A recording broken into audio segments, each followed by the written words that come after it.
یہ جو فرقے پیدا ہوئے دین میں، یہ طاقت کے اثر سے پیدا ہوئے ہیں۔ جب سیاست پر، حکومت پر کوئی گمراہ بیٹھ جاتا ہے تو وہ اپنا عقیدہ سب پر تھوپنے کی کوشش کرتا ہے۔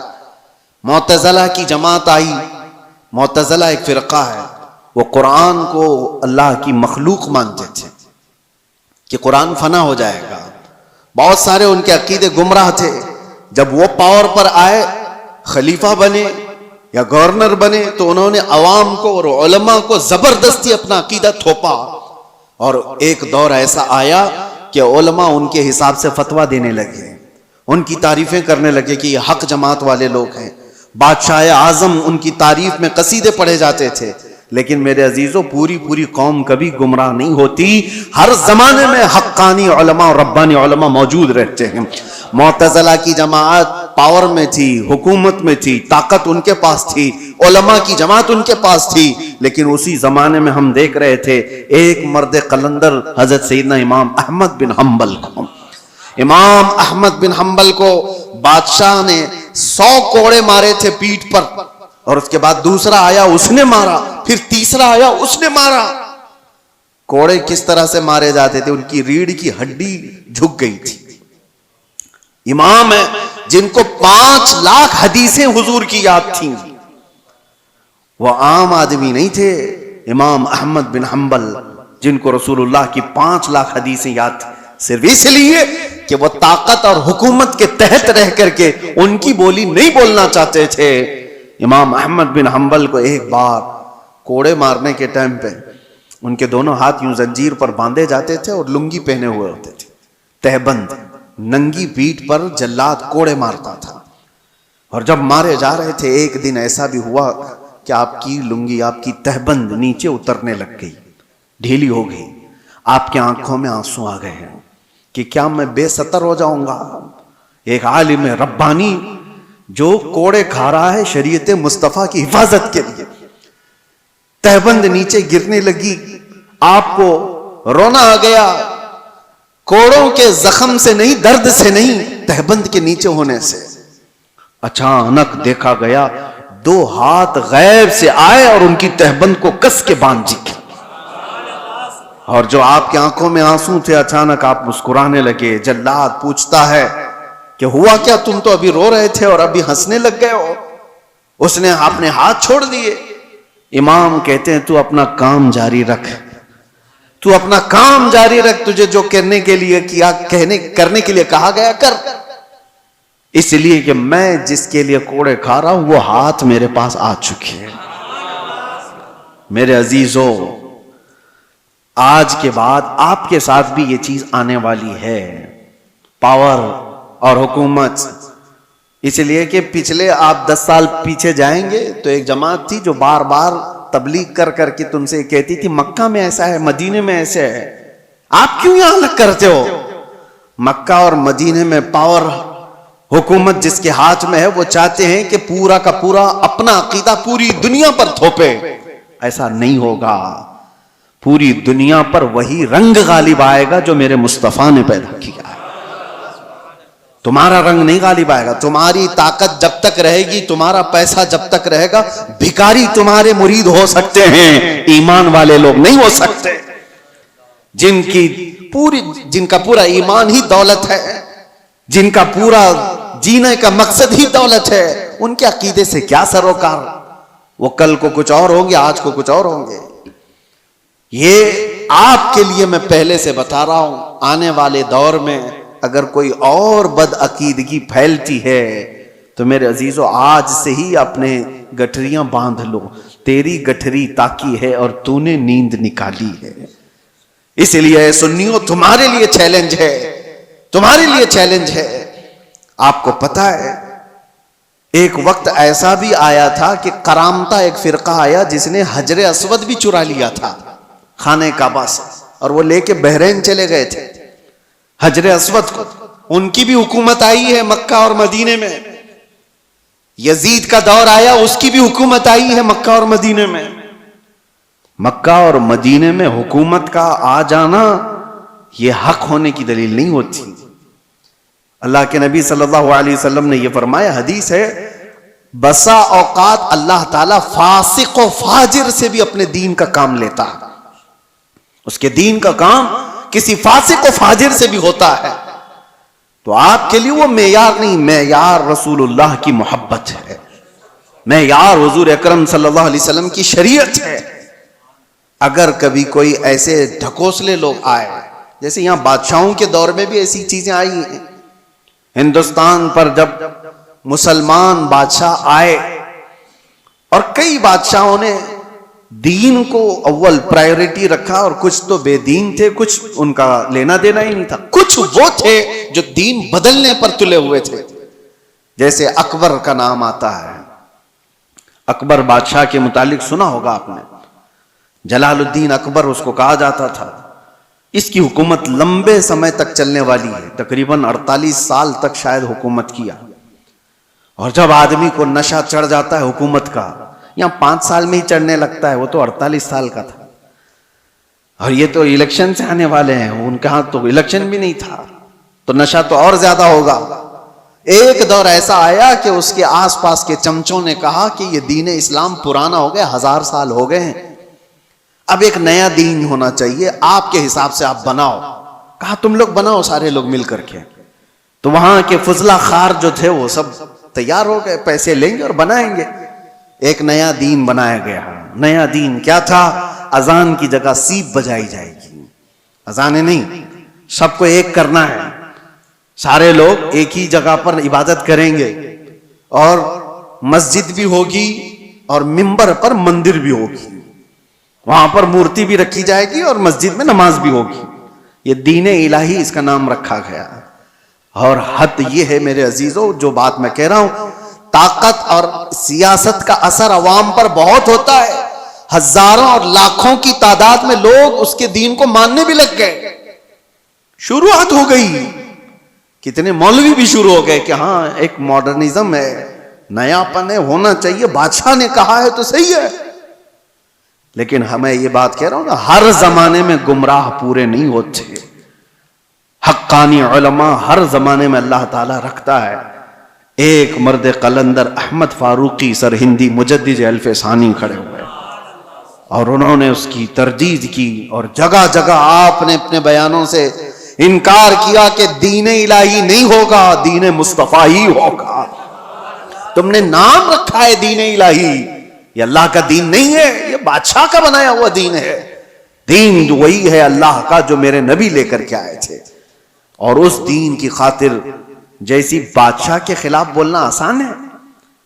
آسان ہے؟ آپ ان کی پالیسیوں کے خلاف بولو، ابھی دیکھو اٹھا لیں گے آپ کو.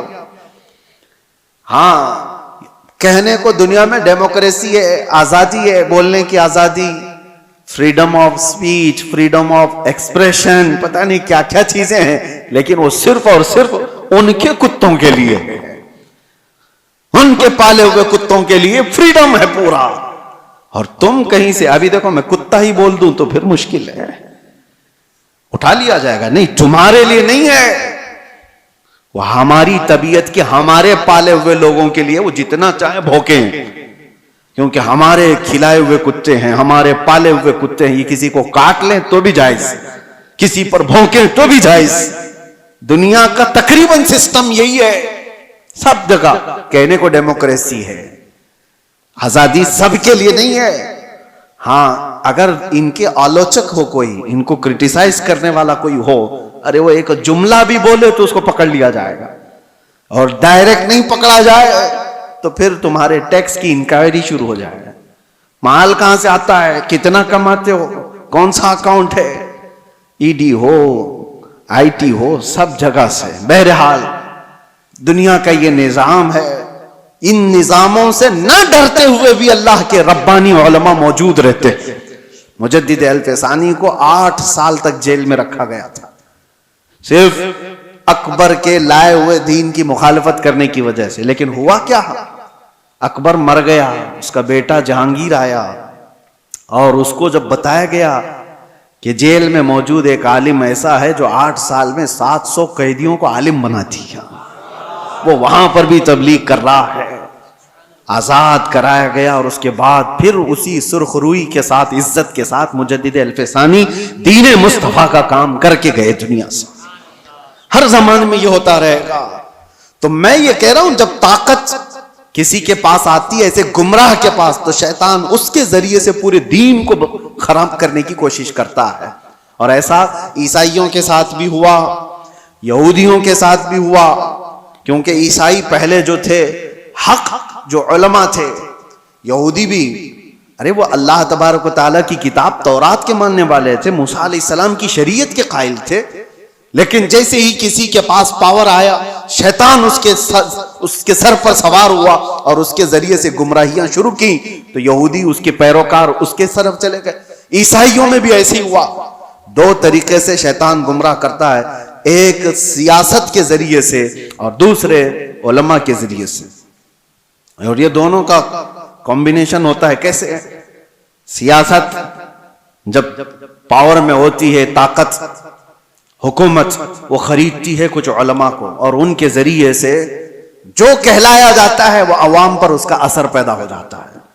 حتیٰ کہ میں دیکھ رہا تھا ایک انٹرویو کو، حیرت ہوتی ہے، آپ کے پاس بہت ساری چیزیں آتی ہیں، سائنس پروون ہے، سائنس پروون ہے، کیا ہے مطلب؟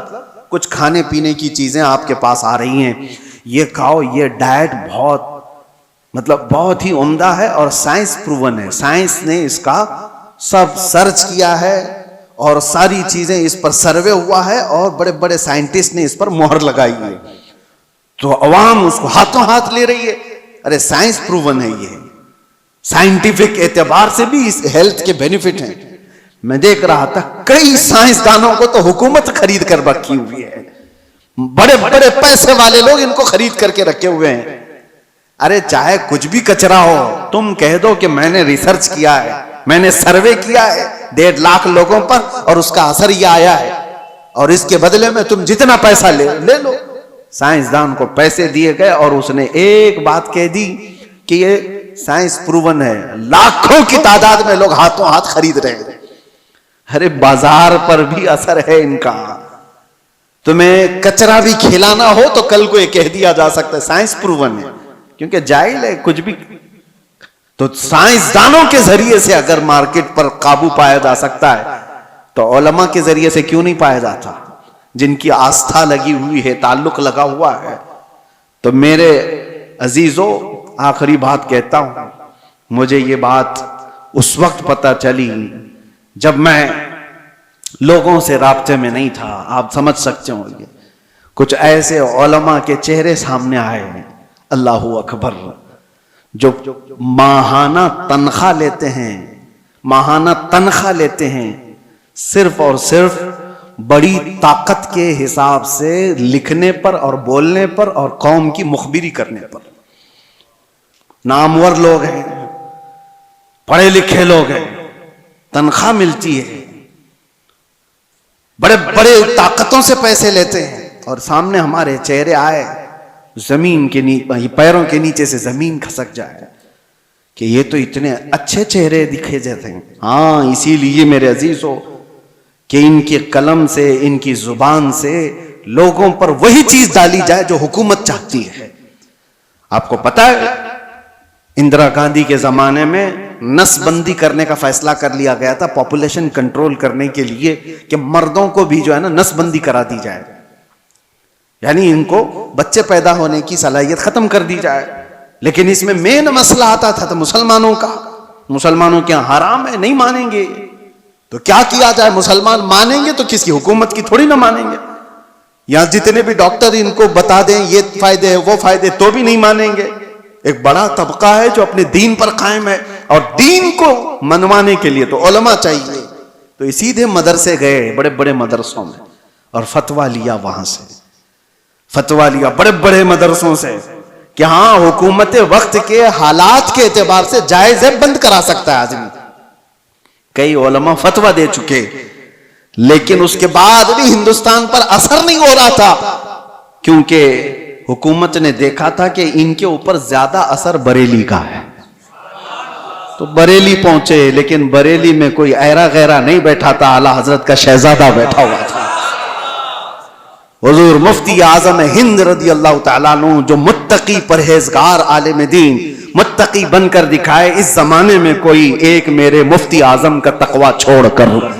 میرے عزیزو، ان کے پاس جب یہ سوال گیا تو آپ نے جو جواب دیا وہ موجود ہے. ایک بار نہیں کہا انہوں نے، پورے دلائل کے ساتھ لکھ کر نیچے لکھا نسب بندی حرام ہے، حرام ہے، حرام ہے، اور جو میرے مصطفیٰ نے حرام کیا وہ قیامت تک حرام ہے. اب یہ نکلا، حکومت کو پتہ چلا کہ ایک مولوی سے پورا مسئلہ خراب ہو سکتا ہے، کیا کیا جائے؟ چھپنے سے بند کر دیا جائے. لیکن جو چیز اللہ پہنچانا چاہتا ہے وہ کسی کے بند کرنے سے کبھی نہیں رکتا، کبھی نہیں رکتا. پریس کو جلا دیا گیا تھا بریلی شریف میں، جس جگہ سے یہ فتویٰ شائع ہوا، پرنٹنگ پریس جلا دیا گیا. پریس کے مالکان کو قبضے میں لیا گیا، گرفتار کیا گیا، اور جو دیواروں پہ جا کر فتویٰ چپکا رہے پولیس پکڑ پکڑ کر لے جا رہی ہے. کہاں رکنے والی چیز کہاں ہے؟ پورے ہندوستان میں آگ کی طرح بات پھیل گئی کہ اعلیٰ حضرت کے شہزادے نے فتویٰ دیا ہے کہ نسب بندی حرام ہے. سب مل کر کے ایک طرفہ اعلان کیے، ہم حکومت کے اس فیصلے کو نہیں مانتے، یہ ہمارے دین کا حصہ ہے. تھوڑے دن ہوا، مسلمانوں کو تکلیفیں آئی، علماء گرفتار ہوئے، لیکن چند ہی دنوں کے بعد خبر آئی کہ لیڈی تخت سے اتر گئی، حکومت ہی گر گئی. تو میرے عزیزو، ایک بات یاد رکھو، طاقت اور پاور کے ذریعے سے پوری دنیا پر اثر قائم کیا جاتا ہے. آج امریکہ کی بولی بولنے والے لوگ بھی بہت سارے ہوں گے، وہ جو کر رہا ہے وہ صحیح ہے. اسرائیل کی بولی بولنے والے لوگ ہوں گے کیونکہ تھوڑا سا ان کے ہاں سے گوبر مل جائے گا. ہاں یہاں پر بھی بہت سارے ہوئے ہیں، بہت سارے ہیں. یہ جو کر رہے ہیں، مسجدیں توڑیں، خانقاہیں توڑیں، معبدیں توڑیں، اس سے کوئی بات نہیں. لیکن ہیں تو اچھے لوگ ہیں، ان کی جماعت کے بھی کچھ ہیں، ٹوپی بھی پہنیں گے، داڑھی بھی پہنیں گے. ان کا وہ ایمان ہے جو مال ہے. اسی لیے شیخ محی الدین ابن عربی کی وہ بات مجھے یاد آتی ہے. آپ کرسی پر بیٹھے ہوئے تھے، کچھ لوگ آئے ملنے کے لیے، آپ کے سامنے بیٹھے تھے. آپ نے بیان کرتے کرتے اچانک کہا تمہارا خدا میرے پیروں کے نیچے رہتا ہے. لوگوں سے اتنا کہا تو لوگ بھڑک گئے. اتنے بڑے عالم دین، اتنے بڑے صوفی، اور کفر کا فتویٰ لگا کر نکل گئے کہ یہ تو کافر ہو گیا. دو لوگ بیٹھے رہ گئے. انہوں نے پوچھا حضور آپ کے اوپر کوئی چیز آ گئی؟ آپ نے ایسا جملہ کیوں کہا، خدا پیروں کے نیچے رہتا ہے، یہ تو بہت بڑا گرا ہوا جملہ. آپ نے کہا صبر، وہ بھی مجھے پوچھ سکتے تھے لیکن وہ اس لیے آئے ہی نہیں تھے. میں جانتا ہوں ان لوگوں کو، میں نے کیوں کہا وہ بتاتا ہوں. اس کے بعد آپ نے اپنے پیروں کے نیچے سے چٹائی اٹھائی تو دیکھا سونے کے چاندی کے سکے پڑے ہوئے تھے. کہا یہی ان کا خدا ہے، وہ اس کی عبادت کرتے ہیں. میں نے یہ نہیں کہا کہ میرا خدا پیروں کے نیچے ہے، میں نے کہا تمہارا خدا میرے پیروں کے نیچے. ایسی جماعت ہر زمانے میں ہوگی جن کا خدا مال ہے، جن کا خدا پیسہ ہے. قرآن میں بھی اللہ نے فرمایا ارأیت من اتخذ الہہ ہوا، اے رسول کیا آپ نے نہیں دیکھا کچھ وہ لوگ ہیں جنہوں نے اپنے خواہشات کو اپنا خدا بنایا ہوا ہے. اللہ تعالیٰ فرماتا ہے کیا آپ ایسے لوگوں کی وکالت کریں گے؟ کیا آپ ایسے لوگوں کی سفارش کریں گے؟ یہ وہ لوگ ہیں، اللہ فرماتا ہے انہم الا کالانعام بل ہم اضل، یہ تو جانوروں سے بھی زیادہ گمراہ لوگ ہیں. اللہ فرماتا ہے جانوروں سے بھی زیادہ گمراہ ہیں. بس مجھے فکر ہے، اس لیے میں نے یہ ساری باتیں کی کہ اللہ ہمارے ایمان کی حفاظت کرے. آنے والا جو دور ہے، حکومت جس کی ہوگی، پاور جس کا ہوگا، طاقت جس کی ہوگی، لوگ اس کی بولی بولنے لگ جائیں گے. مڈل ایسٹ کے جو اثرات ہیں، آج مڈل ایسٹ میں جو جنگیں جاری ہیں، یا اگر اس موڑ پر چلی جاتی ہیں، کسی اور قوم کا دبدبہ آتا ہے تو مسلمانوں کے عقیدے پر بھی اثر کر سکتا ہے. آگے چل کر کے ہزاروں لوگ آنے والی نئی حکومت کے بلبلے ہو جائیں گے، ان کے مرید ہو جائیں گے. وہ کہیں گے کہ یہ دیکھو یہ حق جماعت ہے، یہ آ گئی، یہ حق جماعت ہے، اس کو اللہ نے طاقت دیا اور یہ پاور پر آ گئے. میرے عزیزو، یہ ساری چیزیں کون آتا ہے کون جاتا ہے اس سے سروکار نہیں. ایک بات یہ دیکھو، میرے نبی کا اگر غلام ہے تو چٹائی پر بیٹھا بھی ہو تو میرا امام ہے، اور نہیں ہے تو اس سے میرا کوئی تعلق نہیں. مال اور پیسہ اور طاقت اور حکومت و سیاست تمہارے دین کو بدلنے میں اثر نہ کرے، اتنا ایمان پیدا کرو. اور یہ کب ہوگا؟ جب تم قدم مصطفیٰ سے لگے رہو گے. دنیا کی طاقتیں آئیں گی جائیں گی، تمہارا کچھ نہیں بگاڑیں گی. اسی لیے اعلیٰ حضرت فاضل بریلوی کے اس بات پر عمل کر کے جاؤ، انشاءاللہ ہر زمانے میں محفوظ رہو گے. انہیں جانا، انہیں مانا، نہ رکھا غیر سے کام، للہ الحمد میں دنیا سے مسلمان گیا.